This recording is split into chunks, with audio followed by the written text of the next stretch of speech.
Hey everyone, thanks for listening to the Seriously Social podcast, where we bring you behind the scenes of some of the world's largest companies and explore their social media strategy. My name is Keith, and I'm the CEO of Socially In, a social media agency that works with medium-sized and large businesses. We help brands with social strategy, original content production, ad management, and more. Today, we have a very special guest, Mike Sanders. Mike is the Director of Marketing and Communications at NTI at Home. NTI stands for National Telecommuting Institute. They are a nonprofit and they help people with severe disabilities find work at home jobs. Through NTI at Home, between 500 to 600 Americans with physical disabilities each year are placed as home-based call center agents with businesses and government partners. Mike, thank you so much for being on our show today. Is there anything that you'd like to add that I may have missed that NTI at Home does? I appreciate you having me on the show, first of all, so thank you. And I think you hit the nail on the head. We help place individuals with disabilities and family caregivers in work at home jobs all over the United States. Awesome. Well, I want to learn a little bit about your background. So do you mind just sharing a little bit about yourself? Sure, absolutely. It's interesting because I originally started off in learning and development. And I was building online universities, creating interactive e-learning courses, and the tools didn't exist at the time for e-learning platforms like I was looking for them to do. And I started looking in other disciplines. And I found a lot of them within marketing out there. So I was able to take the tools and be able to import those into learning and development. And then during that time, I ended up getting involved with American Society of Training and Development, ended up as their social media guy for that. Gotcha. And then I was a part of the American Marketing Association and did the social media management for them as well. So, Gotcha. Yeah. And how long have you been in your position at NTI? It's been roughly about 5 years. So I've done everything at NTI. I came in to start their online university. Yeah. And ended up switching over into head of recruiting, the contact center, while doing e-learning. And then they said, okay, well, we're going to bring in a couple of other people. Do you want to shift over to marketing? And I gave them the 2 thumbs up on that. Gotcha. So I've been there ever since and growing the brand. Awesome. And so how long have you been in the marketing side of it? Oh, for marketing for NTI. Yep. So it has been 5 years, but I've been in NTI for 9 years. Yes. Got it. Okay. So I want to learn a little bit more about what your day-to-day looks like. Well, when I started, different. Yeah, it's definitely different, especially in a nonprofit, and it keeps on changing every day. Right. So when I first started off at NTI, we did no marketing whatsoever. It didn't exist.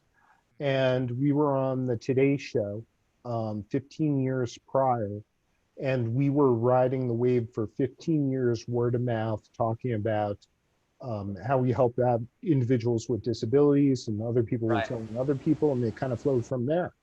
And then the well started drying up. So that's why they started up marketing 5 years ago.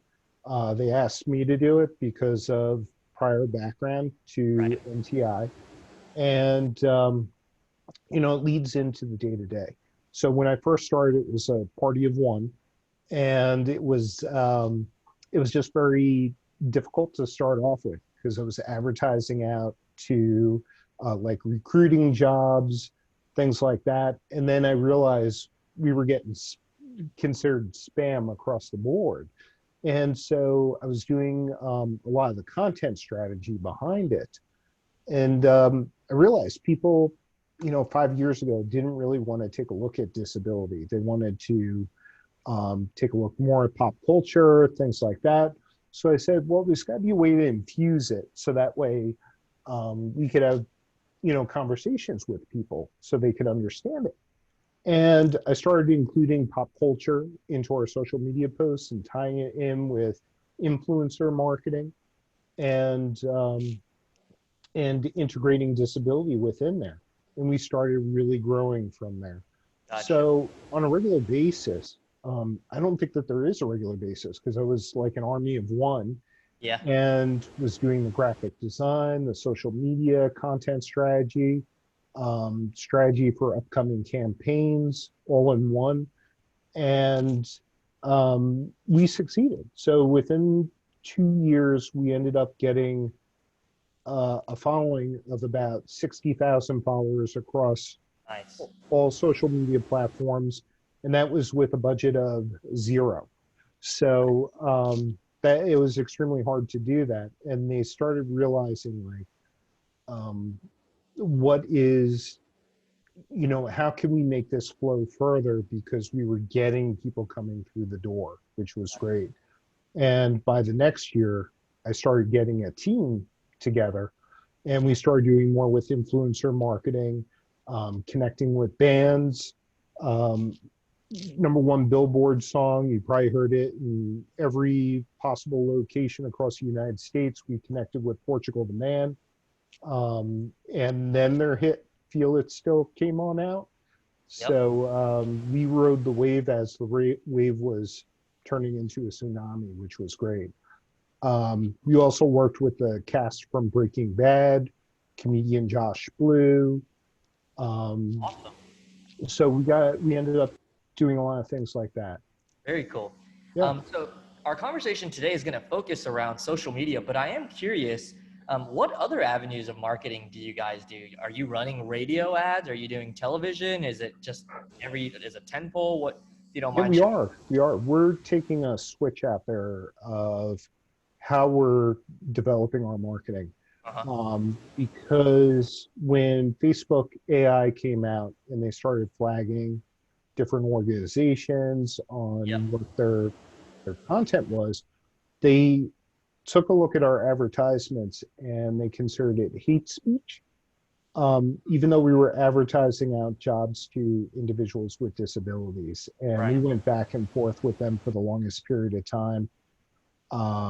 So we started declining off of using Facebook as a platform Mhm. for advertising out there and have now focused on more organic and doing public service announcements like with Portugal the Man Gotcha. and reaching out that way. But also too, we're making more of a transition into local media. So since the pandemic, NTI has gotten a big boost out there because when people didn't know about how to work remotely, well, we've been doing it for 25 years. Right. So we became a hot topic out there. Right. And Wall Street Journal picked us up. We ended up getting on a syndicated show called The Race that was aired across the United States, uh, showcasing our services and the people that we serve. So we're going into more of those traditional outlets and Gotcha. then taking that information, digitizing it, and doing local promotions throughout the United States Gotcha. through Okay. social. Yeah. Awesome. Well, I want to hear more about the Breaking Bad collaboration, the cast collaboration, because I'm a fan. I'm sure are you a Oh, yeah. fan? Yeah, I am. I Yeah. am. Awesome. So So, what did you guys do specifically? so we ended up doing a public service announcement with RJ Mitty, Okay. and we flew out to California, met up with him, did a whole video shoot, ended up doing a couple of radio campaigns out there. So we were working with public service announcements, and it is aired on, I think it's over 400 stations throughout the United States, radio stations. And for the video at the time, because we didn't have the budget to go like HDTV or anything like that, Yeah. um, so we ended up scaling back a little bit and using those videos, those promotions out there um, for connecting with people on social media through the Gotcha. videos. Hmm. Gotcha. Okay, that's awesome. Yeah. Um, So switching conversation a little bit here, what is kind of the holistic strategy NTI takes when it comes to social? Is it to recruit talent? Is it to find new businesses that, need talent? Or is it kind of a combination of both? Yeah, it's a little bit of both. So we go out there, we try to connect with individuals with disabilities. Okay. Ultimately, we want to track registrations that come through the door. Okay. Um, because every person out there, we want to be able to help fulfill the mission and and keep the business going. We also do a lot of marketing when it comes down to our business side as well, because we're always looking for new clients and new jobs for people who are coming to us for help. Right.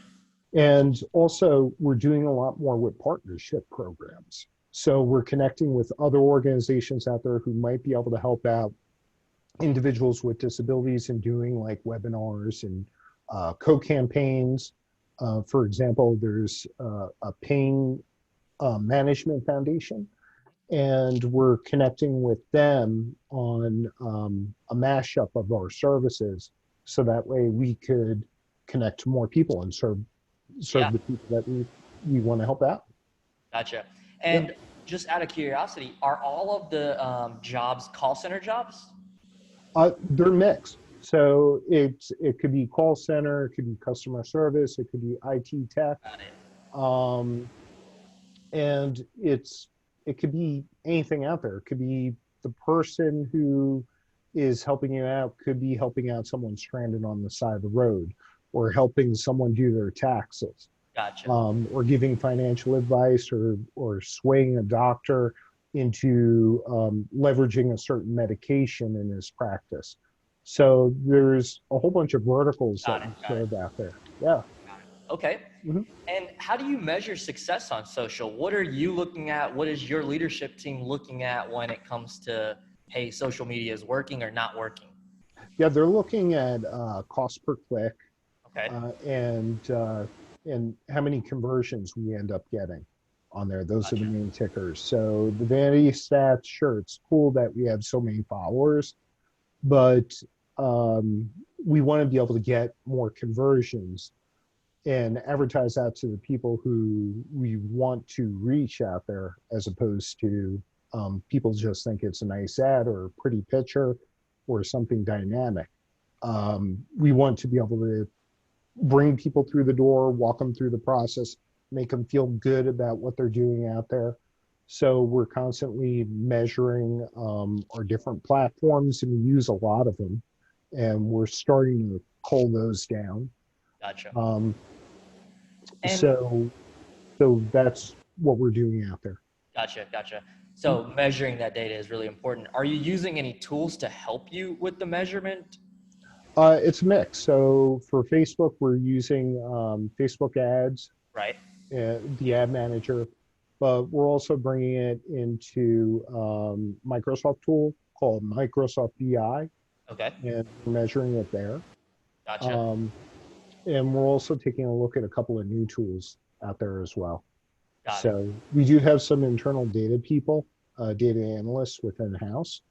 And we also leverage those same people to take a look at our content to see what words are working, what Right. kind of content's actually working out there, and how we could enhance it to appeal to more people. Interesting. And which actually that leads me to my next question. Do you mind sharing your team structure? So, how many people do you have on the marketing team? Are you utilizing an outside agency? Maybe if you can talk a little bit about that. It's all changed. So originally it was just me for 3 years. Uh huh. And then I ended up pilfering a couple of people from some agencies. Uh huh. And we had a team of only 5 people. So we had a content writer, we had a guy who was managing our social media, because as you could tell, there's a lot of concern within the work at home world and advertising that out, what's fake Right. and what's not. So the amount of questions that we had were off the charts. Um, and we also had someone come in to do public relations, because it was too much to do on both sides. Like I said, we also had somebody doing the data analyst Yep. Gotcha. Yep. Mhm. So before the pandemic, were you guys going into the office? We were. It's kind of funny when the pandemic first started. Now, keep in mind, a lot of people who work for NTI, maybe about 75% of our population works internally, Uh-huh. has a disability of some sort. Uh-huh. So a lot of So you people practice in the what you office preach. are germaphobes to start off with. So we had like stockpiled different types of Clorox wipes and sanitizers and everything else before any word of this ever came out. But um, so we were ahead of curve in that aspect Nice. too. Nice. But when we decided to close down the business, because a lot of people were commuting from the suburbs into Boston, Uh-huh. and we wanted to make sure everybody was safe. So since we are a telecommuting company, we only have about 15 people who are in our headquarters. The other 800 people work across the United States. Gotcha. So when we shut down, made the decision to shut down the office, it took maybe about 4 minutes. 4 hours to do the whole And entire thing. everything. Yeah, yeah. And the only things we had to do was someone had to take care of the plants. Um, Another person stuck around to clean out the fridge, and that was it. We were gone. And we've I been love shut that. down since and working from home. Gotcha. Yeah, So if I heard you correctly, you have 5 people on your marketing team, right? that's correct. So go ahead. Oh, the one thing I didn't mention before too is we do use we started using an outside agency for graphic design. Gotcha. The CEO wanted them to take that off of the plate, and we're introducing a PR firm Mhm. to connect out there with different media firms, so we can Gotcha. continue. So how has it been different for you guys, and what tools do you use to help you out now that your 5-person team is remote? We're using well for content creation. We are leveraging out there. We have an internal guy who does that, Okay. along with PR firm. But we also leverage writers' access to be able to create more content a little Right. bit more fluidly because we feel like content is king. We want to continue creating new things out there that are unique. Um, Within our space, it seems like everybody's using the same exact materials. Like they grab a toolkit off of American Cancer Society site, and you see the same images everywhere. We try to create something that's a little bit more unique and different. And it gets shared out a lot more.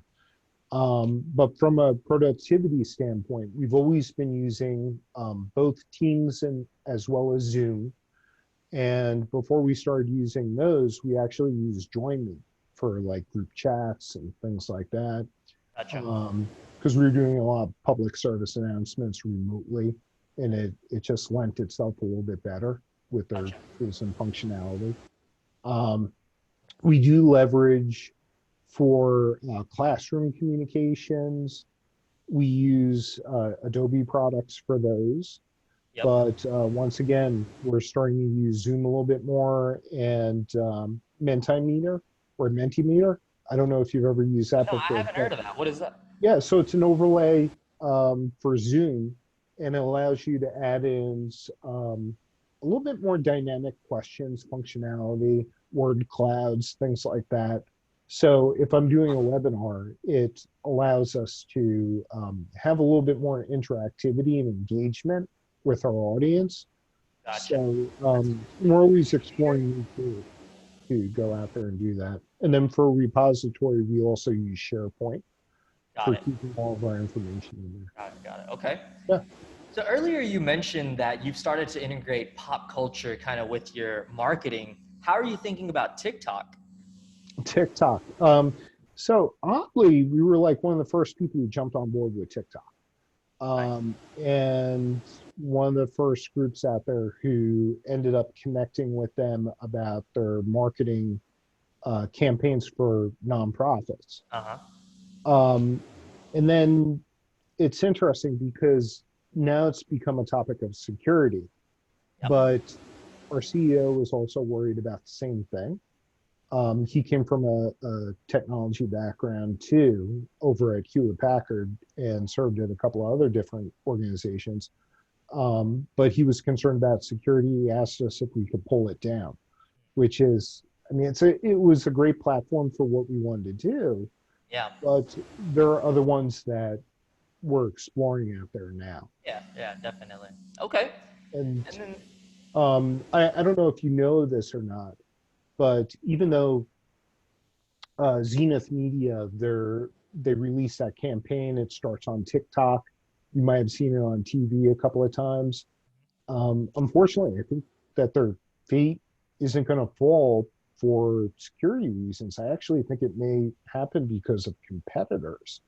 So next month, Facebook is releasing Reels, unless it's later on this month, which is like a TikTok clone. And then you have Byte, right. Dub Smash, Clash, with only a slight variation to what TikTok currently does. So so I see a convergence away from TikTok and maybe Gotcha. moving to other platforms. Interesting. No, I wasn't aware of that. Thank you for Yeah, sharing. And sure, last question here.